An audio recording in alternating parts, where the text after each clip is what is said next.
안녕하세요. 오늘은 제가 연속적으로 3개를 지금 녹음하고 있는데요. 그 이유는 제가 좀 게을러지기 때문에 몰아놓았던 것을 한꺼번에 지금 녹음하고 있습니다.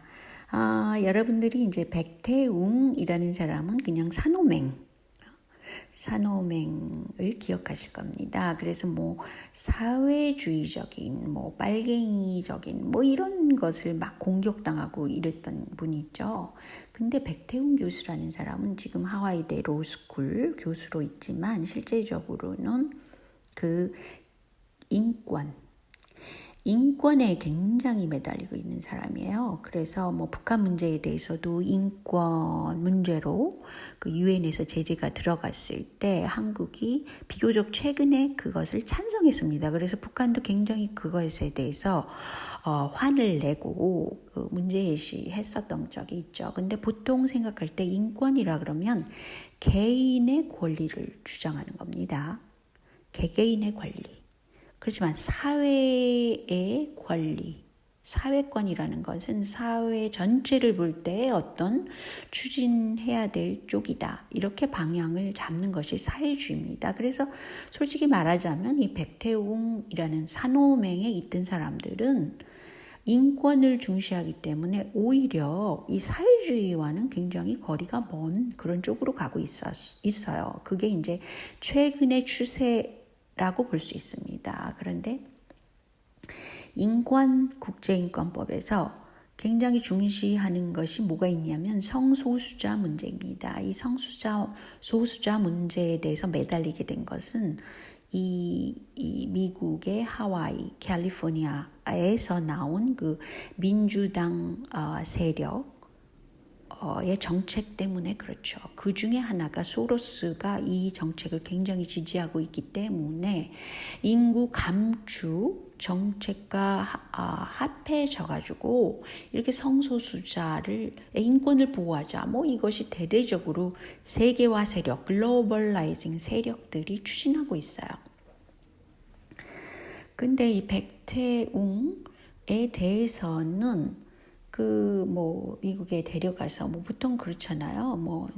아무튼 미국에 가가지고 공부를 했는데 왜 하필이면 노트르담에서 했을까? 노트르담이라는 것은 그 마리아라는 뜻입니다. 성모 마리아.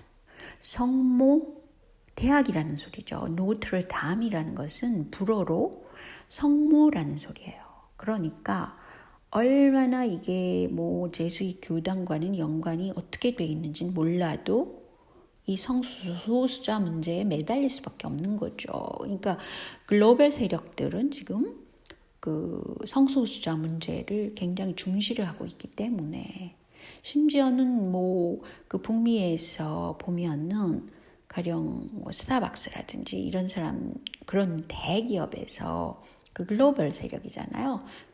세계화를 하자 이런 세력에서는 그 보라색을 내세우기도 하고 화장실도 지금 굉장히 중성화 쪽으로 가고 있습니다. 세계적인 회사의 그런 상업권에 가보면 그렇다는 것이죠. 그래서 저도 깜짝 놀랐는데 사실은 저는 개인적으로 제가 이제 나이도 많고 제가 60이 넘은 사람이에요. 그래서 이렇게 여성 남성은 구별해서 화장실을 써야지 세상에 그 짐에 가도 지금은 하나의 중성화를 시켜가지고요. 화장실도 같이 남녀 같이 쓰게 돼 있고, 샤워실도 같이 쓰게 돼 있고, 막 이래요. 근데 특히 스타벅스가 그렇고요. 세계적으로 유명한 짐 체육하는데, 그런데 가봐도 그렇습니다. 그래서 저는 이 세계가 돌아가는 거를 이런 식으로 감지를 하고 있어요. 그런데 이제 스타벅스 경우가 제가 놀랍다고 생각하는데 굉장히 대대적으로 인간을 중성화시키자 이런 쪽으로 가고 있다는 거죠. 그거 좀 끔찍하면서도 그 자본력이라는 게 또 엄청나잖아요. 그런데 조국이 성소수자 문제의 인권을 들고 나와가지고 굉장히 떠들썩했잖아요. 그런데 그 문재인 정부가 임명한 대법원장 김명수라는 분이 있습니다. 이분은 국제인권법 연구회의 초대 회장이었어요. 게다가 성소수자 인권 학술대회를 첫 번째로 개최한 사람입니다. 때문에 아마 문재인 정부가 이 사람을 임명했다고 저는 생각합니다. 그래서 조국, 김명수, 조국 이렇게 연결돼 있는 거예요. 그리고 정의당이 추진하는 게 또 성소수자 문제에 합법화잖아요. 그죠? 그래서 왜 하필이면 또 유시민이 이렇게 정의당을 내세웠을까? 그것도 과거에는 굉장히 궁금했었는데 이게 이제 여러 가지 열쇠가 풀리는 거죠. 그래서 정의당 사람이라고 볼 수 있는 게 바로 군대의 인권 문제를 내세운 바로 이 인물 있죠. 군인권센터장이라는 이 사람이 윤석열 총장과 대척점에 있으면서 요새 일을 많이 하고 있잖아요. 그것도 참 이상한 일이죠. 근데 정의당이 내세운 게 바로 동성애 합법화라는 거죠. 조국과 마찬가지로. 근데 이 사람들은 소로스 재단이 과거에 돈을 2억 원을 지원했다고 그래요. 2년간. 소로스라는 재단은 돈이 엄청 많지만 소로스는 또 사사카와 재단, 일본 우익과 굉장히 친근한 사이란 말이죠. 그리고 미국 민주당을 굉장히 열심으로 밀어주는 돈 많은 사람이에요. 퀸텀 펀드라든가 이런 걸 갖고 있고. 근데 이 재단이 하는 일이 왜 하필이면 한국은 인권 문제에 관심을 두고 있을까?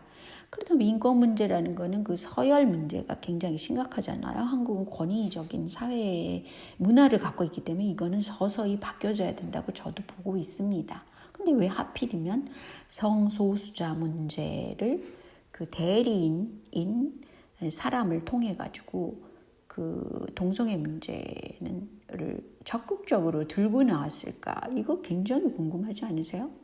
이상한 일이죠.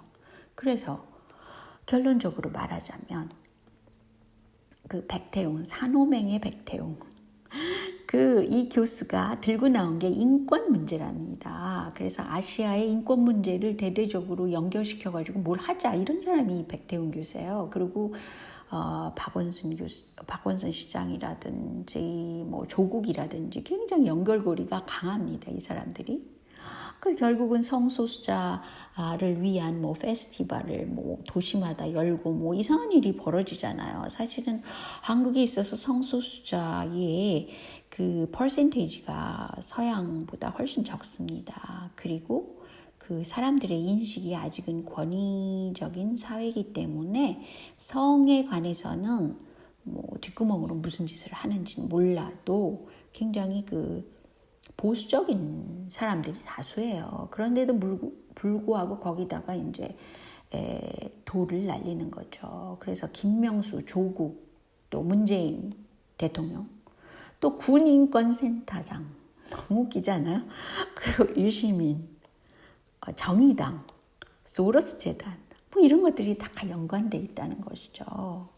흥미로우면서 한편으로 굉장히 걱정되는 그런 연결고리를 갖고 있고 이 고리들이 전적으로 지금 검찰 개혁을 해야 된다라는 걸 들고 나온 거죠. 물론 그 검찰 개혁을 들고 나오는 문제와 이 사람들이 모두 군대뿐 아니라 인권 문제를 들고 나와서 성소수자의 합법화에 열공을 내심 속으로는 하고 있다는 것이죠. 겉보기로는 검찰개혁을 내세웁니다. 근데 속으로는 성소수자의 합법화를 하고 있는 거예요. 이것은 인구 문제, 인구를 축소하자 이런 문제와 또 연관되어 있는 것이죠. 그럼 만약에 성소수자가 합법화되고 굉장히 일반화된다고 상상을 해보세요. 그러면 그분들이 결국은 이제 가정을 이루고 또 남녀 구별 없이 애들을 입양도 하게 되고 뭐 그런 문제가 생기는데 그러면 애들이 머릿속에 엄마는 여자, 남자는 아빠 이런 개념이 바뀌어야 된다는 것이죠. 그리고 성 정체성이 막 혼란스럽고 또 뭐 중성화 수술이라고 안 그러죠. 이 성을 바꾸는 그런 사람들도 늘게 되고 뭐 사회 전체가 지금 굉장히 문화적인 혼란 속에 빠지게 되는 겁니다. 그리고 인간이라는 그 사람들의 속성이 그렇게 완전성을 갖고 있지 않아요. 그래서 그 프로파간다가 왜 있겠습니까? 왜 정권은 어떻게 하면 미디어를 쥐고 그 미디어 내용을 바꾸려고 하겠습니까? 왜 대자본력은 미디어를 쥐고 있습니까? 삼성이 얼마나 미디어를 쥐고 있습니까? 광고비를 통해서. 때문에 이런 모든 것을 종합해 본다면 성소수자의 인권 문제는 단순한 인권 문제가 아니라는 것이죠. 이것은 인구 축소 문제와도 연관돼 있고 그 사회를 혼란스럽게 하자. 카오스를 좀 만들자. 카오스 상태에서는 얼마든지 통합적으로 조절할 수 있는 여러 가지 여력이 있겠죠. 사회가 막 혼란스러워지니까 그 정부가 어떤 정부가 들어서서라도 정책적으로 그 혼란 속에서 얼마나 그 미디어 플레이를 언론 플레이를 하기가 쉽겠습니까? 지금 삼성의 그 바이올로직스의 회계 부정 문제가 싹 사라졌잖아요, 완전히. 그래서 이런 모든 것들이 연관고리를 갖고 있다는 것이죠. 사회를 통제하기 가장 쉽게 만들자. 그럼 사회를 혼란스럽게 하자. 문화적으로 혼란스럽게 하자. 성 정체성도 없게 하자. 이렇게 만드는 것이 아닌가라고 생각하게 된다는 것이죠. 자, 오늘은 여기까지만요. 안녕히 계세요.